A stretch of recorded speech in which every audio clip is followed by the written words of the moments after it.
Hello my dear students, welcome you all to my YouTube channel M Mohammad study circle. आज के इस video में हम लोग कॉलिंस इंगेजिंग इंग्लिश क्लास 6 से चैप्टर नंबर 2 पढ़ने जा रहे हैं, जिसका टाइटल है वोयाज, जो कि एक पोएम है और इस पोएम को लिखा गया है हरिंदर नाथ चट्टोपाध्याय के द्वारा।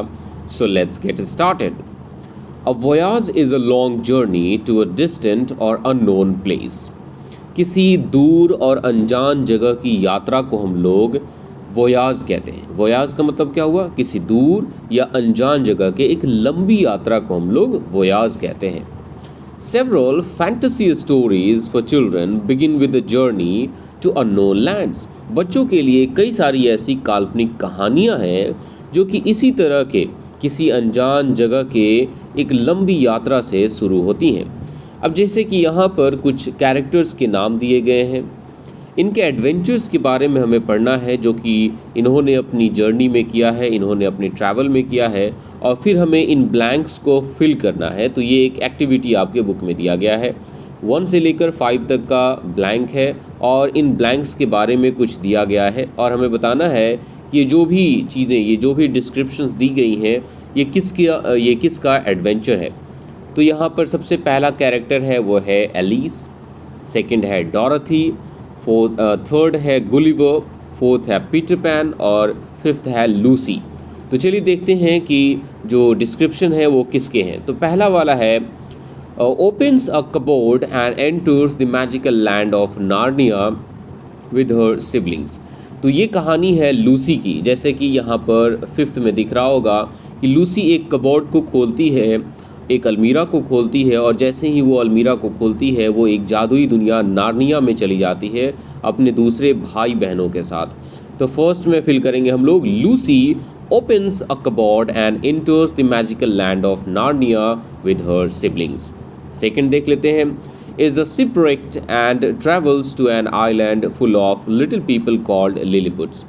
तो ये स्टोरी है, ये कहानी है गुलिवर की कि इसका जो जहाज़ होता है वो तबाह हो जाता है, डिस्ट्रॉय हो जाता है, और इस तरीके से वो एक ऐसे आइलैंड का ट्रैवल करता है, एक ऐसे द्वीप पे चला जाता है जहाँ पर लोग बहुत ही छोटे छोटे होते हैं, उनकी हाइट्स होती हैं वो बहुत ही छोटी छोटी होती हैं, और उस आइलैंड का नाम क्या है? लिलीपुट। तो सेकंड में हम फिल करेंगे, Gulliver is shipwrecked and travels to an island full of little people called Lilliputs. Third देख लेते हैं, does not want to grow up and flies away to magical Neverland. तो थर्ड है हमारे पीटर पैन की कहानी। तो पीटर पैन बड़ा नहीं होना चाहता है और वो उड़ करके एक जादुई दुनिया नेवरलैंड में चला जाता है।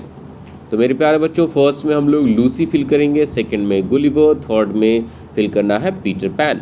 फोर्थ में देख लेते हैं, is whisked away in a cyclone with her dog and travels to the magical land of Oz। जो हमारा फोर्थ है वो कहानी है डॉरथी की। डॉरथी एक लड़की है, जब एक साइक्लोन आता है, एक तूफान, एक चक्रवात आता है, तो उसमें वो अपने डॉग के साथ, अपने कुत्ते के साथ उड़ जाती है और उड़ करके एक जादुई दुनिया ओजेड में चली जाती है। तो फोर्थ में हमें फिल करना है डॉरथी। और जो फिफ्थ है उसमें ऑब्वियसली हम फिल करेंगे एलिस। एलिस क्या होता है? एक रैबिट होल में गिर जाती है, एक खरगोश का जो बिल होता है उसमें वो गिर जाती है और गिर करके एक वंडरलैंड, एक जादुई दुनिया में चली जाती है, which is full of strange people and creatures, जो कि अजीबोगरीब लोग और प्राणियों से, क्रिएचर से वो वंडरलैंड भरा हुआ था। ठीक है, तो ये एक्टिविटी हमने कंप्लीट कर लिया। चलिए अब हम लोग अपनी पोइम की तरफ आते हैं। When someone goes on a holiday, we wish them happy journey or bon voyage। जब कोई छुट्टियों पे जाता है, जब कोई हॉलीडे पे जाता है, तो हम लोग उन्हें विश करते हैं हैप्पी जर्नी और बॉन वोयाज, कि तुम्हारी यात्रा सुखद हो, तुम्हारी यात्रा हैप्पी हो। The word voyage means a long journey. Voyage करने का मतलब होता है एक लंबी यात्रा, जैसा कि हमने पहले भी देखा था। But it can also be a journey of self discovery. लेकिन वोयाज सेल्फ डिस्कवरी भी हो सकता है। जब आप किसी लंबी यात्रा पे जाते हैं तो आप अपने बारे में भी बहुत चीज़ों को खोजते हैं, आप अपने बारे में भी बहुत चीज़ें सीखते हैं जो कि आपको पता नहीं होता है। As it takes you to places you do not know. जब आप लंबी यात्रा पे जाते हैं, जब आप किसी वोयाज पे जाते हैं, तो आप नई नई जगहों पे जाते हैं and teaches you more about yourself. तो वो जो अलग अलग जो नई नई प्लेसेस होते हैं वो आपको आपके बारे में बहुत सारी चीज़ें सिखाती हैं। Read this poem about a child's imaginary journey to a far away fantasy land. यहाँ पर एक छोटा सा बच्चा है जो कि इमेजिनेशन करके, जो कि सोच करके, कल्पना करके एक बहुत ही दूर के फैंटेसी लैंड में, एक काल्पनिक दुनिया में चला जाता है। और फिर वो क्या सोचता है, क्या समझता है, इसको हम लोग अपने स्टोरी के माध्यम से समझने की कोशिश करेंगे। तो चलिए इस पोइट्री को पढ़ते हैं और इसके लाइन बाय लाइन मीनिंग को समझने की कोशिश करते हैं। First stanza, I'll make a pretty pepper boat। ये लड़का कहता है मैं एक बहुत ही खूबसूरत, एक बहुत ही सुंदर सा कागज़ का नाव बनाऊंगा, and float it on the pond, और उसे पॉन्ड में, उसे तालाब में बहा दूंगा। जैसा कि पिक्चर में आपको यहाँ पर दिख रहा होगा, इस बच्चे ने एक कागज़ की नाव बनाई है और उसमें वो सवार हो गया है और उसने एक पॉन्ड में, एक तालाब में बहा दिया है। I'll make a pretty pepper boat and float it on the pond. I'll steer it all alone. Alone ये कहता है कि मैं इस नाव को अकेले स्टीयर करूँगा। स्टीयर कहने का मतलब क्या होता है? टू गाइड और कंट्रोल अ बोट। किसी बोट को, किसी नाव को गाइड करना, उसे नियंत्रित करना। जैसे कि आपको इस पिक्चर में दिख रहा होगा, इस बच्चे ने अपने हाथ में एक चप्पू ले रखा है, एक पतवार ले रखा है, और इससे हम लोग नाव को सेल करते हैं, इसे घुमाते हैं, इसे डायरेक्शन देने का काम करते हैं। तो ये कहता है कि मैं अकेले, सिर्फ अकेले इस नाव को कंट्रोल करूँगा, इसे स्टीयर करूँगा, इसे दाएं बाएं आगे पीछे मैं ही घुमाऊँगा। एंड सेल अवे बियॉन्ड, और इस तरह से मैं अपनी नाव को बहा कर, अपनी नाव को चला कर बियॉन्ड चला जाऊँगा। किस चीज़ के बियॉन्ड? बियॉन्ड मीन्स होता है किसी चीज़ के उस पार चले जाना। And sail away beyond the 7 mountains, मैं सातों के सातों पहाड़ियों के उस पार चला जाऊंगा। तो सातों के सातों पहाड़ियों के उस पार चले जाने का मतलब है 7 कॉन्टिनेंट्स के उस पार चले जाना। जैसे कि हम सब जानते हैं कि 7 कॉन्टिनेंट्स होते हैं, जैसे कि Asia, Africa, Australia, north America, south America, Antarctica और यूरोप। तो ये सारे के सारे कॉन्टिनेंट्स हैं और इन कॉन्टिनेंट्स के उस पार ये चले जाने की बात करता है। फिर ये कहता है 7 सीज़, जो सातों समुद्र हैं उसके पार मैं चले जाऊंगा। बियॉन्ड द 7 स्काईज़, और सातों आसमान के उस पार चला जाऊंगा। किसके साथ? तो अपने इस कागज़ के नाव के साथ। Until I reach the kingdom where the mayors have ruby eyes, और मैं अपनी नाव को तब तक चलाता जाऊंगा, मैं अपनी नाव को तब तक बहाता जाऊंगा जब तक कि मैं एक ऐसे साम्राज्य में, एक ऐसे जगह, एक ऐसी दुनिया में नहीं पहुंच जाता जहां पर जो मेयर्स होते हैं, जहां पर जो फीमेल हॉर्सेस होती हैं, उनके आँख किस चीज़ के हों? रूबी के हों। तो रूबी जो होता है वो एक बहुत ही प्रेशियस स्टोन होता है, एक बहुत ही कीमती पत्थर होता है जो कि रेड कलर का होता है, एकदम रेड कलर का होता है। तो ये इमेजिनेशन है इस बच्चे का। कोई भी ऐसा फीमेल हॉर्स नहीं होती जिसकी आँख रूबी कलर के हों, रेड कलर के हों। तो इस तरह से हमने फर्स्ट स्टेंजा के एक्सप्लेनेशन को कंप्लीट कर लिया। चलिए सेकंड स्टेंजा के एक्सप्लेनेशन को देखते हैं। I'll make a simple paper boat, मैं एक बहुत ही साधारण कागज़ की नाव बनाऊंगा, and float it on the stream, और उसे इस बार मैं एक नदी में, एक छोटी सी धारा में उसे बहा दूंगा। My paper boat will sail away, और फिर मेरा पेपर का बोट, मेरा कागज़ का नाव बहता चला जाएगा। As softly as a dream, बिल्कुल सॉफ्टली, सपने की तरह। जैसे हम लोग बड़े ही सुकून से, बड़े ही प्यार से कोई ड्रीम देखते हैं, कोई सपना देखते हैं, उसमें किसी भी प्रकार की रुकावट नहीं होती है, वैसे ही मेरा बोट, मेरी कागज़ की नाव बहते चली जाएगी। बियॉन्ड द 7 वाटरफॉल्स, सातों जो झरने हैं, सातों जो वाटरफॉल्स हैं, उसके उस पार मैं अपने नाव से चला जाऊंगा। To the kingdom of the voice, मैं एक ऐसी दुनिया में चला जाऊंगा जहाँ पर सिर्फ वाइज लोग रहते हैं, जहाँ पर सिर्फ होशियार लोग रहते हैं, बुद्धिमान लोग रहते हैं।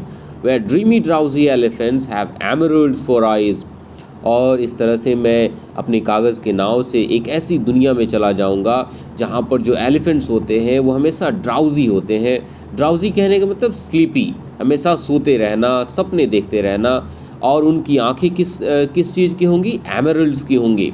अगेन यहाँ पर एमरल्ड्स भी एक बहुत ही कीमती पत्थर होता है और एमरल्ड्स जो होता है वो ग्रीन कलर का होता है। रूबी हमारा रेड कलर का होता है, गहरा रेड कलर का होता है, लेकिन एमरल्ड्स जो होते हैं वो ग्रीन कलर के पत्थर होते हैं और बहुत ही ज़्यादा कीमती होते हैं। तो हमारा ये जो बच्चा है जो सपने देख रहा है, जो फैंटेसी लैंड में है, वो कहता है कि मैं एक ऐसी दुनिया में चला जाऊंगा जहाँ पर सिर्फ वाइज लोग रहते हैं, जहाँ के जो एलिफेंट्स होते हैं वो हमेशा सोते रहते हैं, सपने देखते रहते हैं और उनकी आंखें एमरल्ड्स की होती हैं। Okay, now let's read and try to explain, try to understand the last stanza, the third stanza of this poem. I will make a lovely paper boat, मैं एक प्यारा सा, एक सुंदर सा कागज़ की नाव बनाऊंगा and float it on a lake. और इस बार वो बच्चा अपने इस नाव को एक झील में बहाने की बात कर रहा है। Until I reach some distant shore, I'll be wide awake, और जब तक कि मैं दूर के समुद्र के किनारे पर नहीं पहुंच जाता मैं जगा रहूँगा, मैं बिल्कुल भी नहीं सोऊंगा, मैं अपनी पलकों को भी नहीं झपकाऊंगा। I will be wide awake का मतलब होता है जगे रहना। I'll pass beyond the seven worlds to there where nothing dies, और इस तरह से मैं सातों दुनिया के उस पार चला जाऊंगा जहां पर कुछ भी मरता नहीं है। मतलब मैं अपनी पेपर बोट से, मैं अपनी कागज़ के इस नाव से एक ऐसी दुनिया में पहुंच जाऊंगा जहां पर कोई भी कभी भी नहीं मरता है। Because it's little children have heaven in their eyes, क्योंकि इस दुनिया में रहने वाले जो भी बच्चे हैं उनकी आंखों में हमें स्वर्ग देखने को मिलता है, उनकी आंखों में हमें जन्नत देखने को मिलता है। वहाँ पर कोई भी बच्चा, वहाँ पर कोई भी इंसान, कोई भी चीज़ कभी भी नहीं मरता। मैं अपने पेपर बोट से एक ऐसी दुनिया में चला जाऊँगा। तो इस तरह से हमने इस पोएम को कंप्लीट कर लिया और यहाँ पर हमारे ऑथर हरिंदर चट्टोपाध्याय के बारे में थोड़ा बहुत इन्फॉर्मेशन दिया गया है, थोड़ा सा इसका हिस्सा कट गया है, तो चलिए इसको देख लेते हैं। Harindranath Chattopadhyay, he was born in 1898, इनका जन्म 1898 में हुआ था and he was died in 1990, और 1990 में इनकी मृत्यु हो गई थी, इनका देहांत हो गया था। वॉज अ पोइट, ये एक पोइट थे, एक्टर थे, म्यूजिशियन थे और यहाँ तक कि फ्रीडम फाइटर भी थे। Some of his well known poems are shaper, shaped and noon, इनके कुछ बहुत ही जाने माने पोएम्स हैं जैसे कि शेपर, शेप्ट और नून। He was awarded the Padma Bhushan in 1973, Bharat सरकार के द्वारा 1973 में इन्हें पद्म भूषण से भी सम्मानित किया गया था। और जहाँ तक मैंने आपको बता दिया है कि ये सरोजनी नायडू, महान सरोजनी नायडू के सबसे छोटे भाई भी थे। तो इस तरह से इस पोएम को हमने पढ़ लिया और इसके मीनिंग्स को समझ लिया, इसके लाइन बाय लाइन मीनिंग्स को समझ लिया। तो इस पोएम का एक्सप्लेनेशन आपको कैसा लगा आप लोग मुझे नीचे कमेंट सेक्शन में ज़रूर बताइएगा। वीडियो अच्छा लगा होगा तो वीडियो को लाइक कीजिएगा और चैनल पे नए होंगे तो चैनल को सब्सक्राइब कीजिएगा। मिलते हैं एक नए चैप्टर के साथ, तब तक के लिए टेक केयर, बाय बाय।